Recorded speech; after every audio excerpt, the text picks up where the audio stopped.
Hello and welcome back to Math with Mrs. Becker.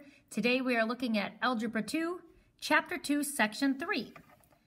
Now, in real life, there are times where you will see what's called a linear relationship. And here's an example. It says meteorologists begin tracking a hurricane's distance from land when it is 350 miles off the coast of Florida and moving at a steady rate in towards land. The meteorologists are interested in the rate at which the hurricane is approaching land. Now they need to know when approximately it will hit land. That way they can evacuate, make plans, that sort of thing. So what happens is at zero, so at the time that they start watching the hurricane, they start when it's 350 miles from land. Then 1 hour later, they notice it's 325 miles from land. 1 more hour later, it's 300. The next hour, it's 275. So what they realize is that as long as they were doing the same increments on the top, they went by 1 hour each time. 0 to 1 is 1 hour. 1 to 2 is 1 hour. Okay, so these increments were the same. If they subtracted backwards, 250 minus 275, it's negative 25. 275 minus 300 is negative 25. 300 minus 325 is negative 25. So what happens is if these x values are evenly spaced and you have what are called common first differences, meaning you subtract from the back and you get the same difference, that means that this is a linear function. If we were to graph these ordered pairs, we would get a line. The relationship is that it's going closer, 25 miles closer to land every hour, okay? The first differences match, that means it's linear. So we're gonna go ahead and try some here. Okay, you have to have two different things. You have to make sure your x values are evenly spaced. To go from negative 2 to 0, you would add 2. To go from 0 to 2, you would add 2. To go from 2 to 4, you would add 2. Now you subtract backwards. Negative 1 minus 0 is negative 1. 0 minus 1 is negative 1.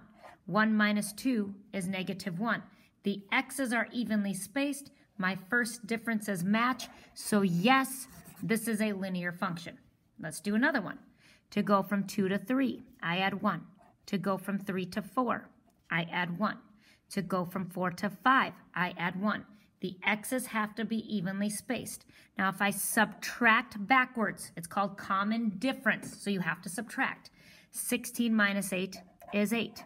8 minus 4 is 4. 4 minus 2 is 2. These numbers do not match, so no, it is not a linear function. It may be something else like quadratic or cubic or a square root function, but it's not linear. One more time, determine if this could be a linear function. To go from 4 to 11, you add 7. To go from 11 to 18, you add 7. To go from 18 to 25, you add 7. Again, make sure your x values are evenly spaced.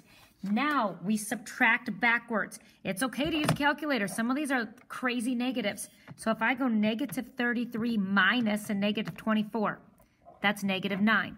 Negative 24 minus a negative 15. Remember, when you minus a negative, you're actually adding. Negative 15 minus a negative 6 is negative 9. My x values were evenly spaced. My common differences, the first differences, were the same. So yes, those ordered pairs represent a linear function. Okay? When you do have a linear function, one of the things that we talk about is the slope. The slope is the steepness of a line, and it is the change in the y over the change in the x. Often it's called rise over run. If your slope is positive, you go up and you run to the right. If your slope is negative, you go down and to the right. The main thing that you realize there, if your slope is positive, it's up and to the right. If it's negative, it's down and to the right. You always go to the right. If it's negative, you just show that by traveling downwards on the y-axis. So let's go ahead and practice this. In order to graph, you need 2 points. So here they're going to start us off with a point. If I go left 1 and down 1, 2, 3, there's my point. To find the next point, you use your slope. the slope is 5/2. It's positive, so I go up the top number. I go to the right, the bottom number. Always, okay? You always go to the bottom, or you always go to the right, whatever the bottom is. So from this point, I go up 1, 2, 3, 4, 5, go to the right 2 points, form a line, and you're done. Okay, let's look at another couple. My point is 0, 2, so do not go left or right, just go up 2. That's where I start. My slope is -3/4. Again, if it's negative, that ties in with the top value. So from my start, I'm going to go down 3 because it's a negative slope. I still go to the right. So from the point down 1, 2, 3, go to the right 1, 2, 3, 4. There's my point. It only takes 2 points to make a line, so go ahead and connect. Okay, last one. Here is my point. If I go to the right 3 and up 1, my slope is 4/3. It is a positive slope, so that means I go up the top, whatever the numerator is, you travel up. The denominator, you always go to the right. So from here, I go up 1, 2, 3, 4, go to the right 1, 2, 3. There is my second point. You only need 2 points to make a line. Okay, so that's the second skill. So far today, what we've covered, if you are given a table of values, can you figure out if it is a linear function? Make sure the x's are evenly spaced and your first differences going from the back to the front match, okay? The second skill is, can you use the idea of rise over run to graph a line if you're given a point and a slope? Let's look at our last idea of the day. Now we're going to go ahead and talk about intercepts. Now intercepts, that's where your line crosses the x-axis and the y-axis. If it crosses the x-axis, it's called the x-intercept. At that location, notice that y is a 0, because in order to stay on the x-axis, you can't go up and you can't go down. So your ordered pair would have a y value of 0. Now a y-intercept crosses the y-axis. At that location, your x value is going to be 0, because you don't go to the right or the left, you stay on the y-axis. So oftentimes, if they want you to graph a line and you have your equation in what's called standard form, the easiest thing is to find your intercepts.